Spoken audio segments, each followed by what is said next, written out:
আজকের এই সুন্দর অনুষ্ঠানের সম্মানিত সভাপতি এবং সভাপতি হল আমাদের বাংলা ডিপার্টমেন্টের জনাব খুরশিদুল আলম সাহেব, আর আমরা হলো মেহমান।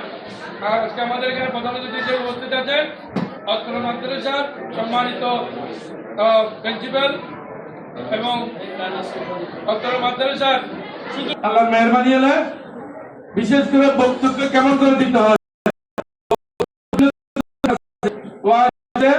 এক ধরনের রাজনৈতিক মঞ্চে গেলে আরেক ধরনের, শিক্ষা প্রতিষ্ঠানে গেলে এক ধরনের, এবং রোডে ঘাটে প্রতিবেদন পেশ করতে গেলে আরেক ধরনের। এই বক্তব্যগুলো কিভাবে দিতে হবে আমরা এতক্ষণ ধরে শুনেছি, ঠিক কিনা? আমাদেরকে একটা বিষয় দিয়েছে, যেমন হাফিজ 3-4টা বিষয় একসাথে বলছে, এতগুলো না, একটা বিষয় সম্পর্কে তো তুমি আলোচনা করতে চাও।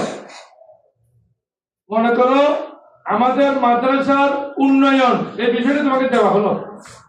এই বিষয় সম্পর্কে অ্যাড্রেসিং করার পরে, সভাপতি সাহেবকে অ্যাড্রেসিং, অতিথিদেরকে অ্যাড্রেসিং করার পরে এবার যারা এখানে বসে আছে তারা বুঝে মতো সুন্দর ভাষায় কথা বলতে হবে। কারণ আমাদের মাদ্রাসার উন্নয়ন করতে গেলে বহু জিনিসের দরকার।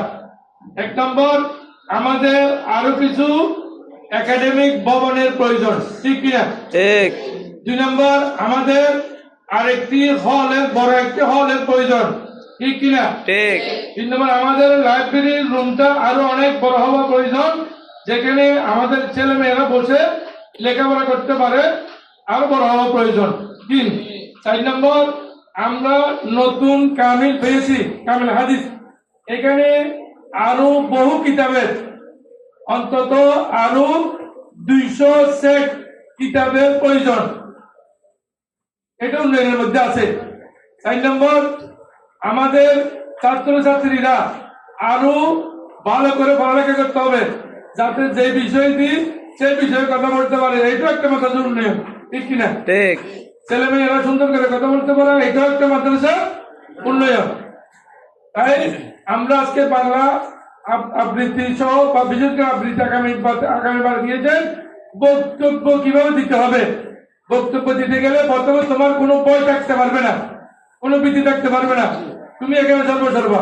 মনে করো আমি বর্তমানে আমাদের দেশে এখন চলে ভোট সম্পর্কে যদি তোমাকে বক্তব্য রাখতে দেয়, তাহলে বলতে হবে, সম্মানিত শ্রোতা মন্ডলী, ভোট একটি গুরুত্বপূর্ণ বিষয়। আমাদের বাংলাদেশের 13দশ নির্বাচন আগামী 12 ফেব্রুয়ারি অনুষ্ঠিত হবে। এই নির্বাচন যাতে সুষ্ঠু হয়, সুন্দর হয়, সেই দাবি আমরা সরকারের কাছে রাখছি। সাথে প্রার্থী নির্বাচনের ব্যাপারে কারো কোনো জোর জবরদস্তি করা যাবে না।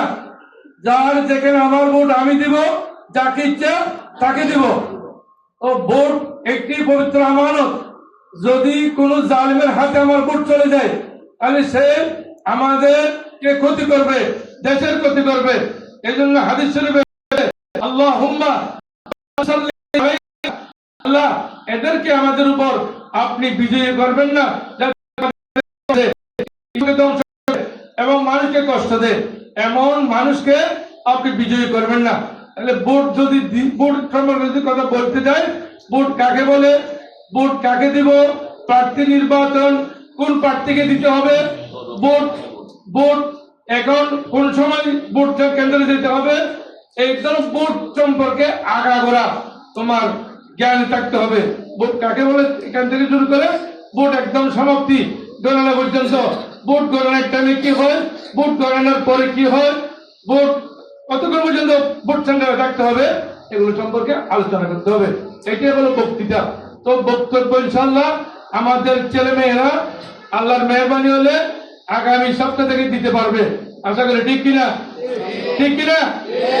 এবং আগামীকাল আমাদের এখানে আলোচনা হবে আরবি বিষয়ের উপর, আরবি বিষয় সম্পর্কে আলোচনা হবে। আরবিতে বক্তব্য কিভাবে দিতে হয়, আরবি কিভাবে শিখবা, আরবিতে কিভাবে কথা বলতে হবে, এই বাংলা যেগুলো বলো, ইংলিশ যেভাবে বলো, আরবিও সেভাবে বলতে হবে। অর্থাৎ আমরা চাই আমাদের জামিয়া উদ্দিয়া সুন্নিয়া কামিল মাদ্রাসার ছাত্রছাত্রীরা যেমন বাংলা পারদর্শী, তেমনি ইংরেজি পারদর্শী, তেমনি আরবিতে পারদর্শী। এই 3 ভাষার উপর দক্ষতা অর্জন করে আমরা যেখানে আমাদের ছেলে মেয়েকে ছাড়বো সেখানে আমাদের মাতাপিতা সুনামরা বই আনবে। এই ধরনের ছেলে মেয়ে আমরা চাই। তোমরা সেভাবে হতে চাও কিনা বলো? হাত তুলে বলো সবাই, হাত তুলে বলো সবাই, সবাই হতে চাও? আল্লাহ কবুল করুক। আমাদের ছেলে মেয়েদেরকে আল্লাহ পারফেক্ট করে দিন। আমি আমার বক্তব্য এখানে জানছি।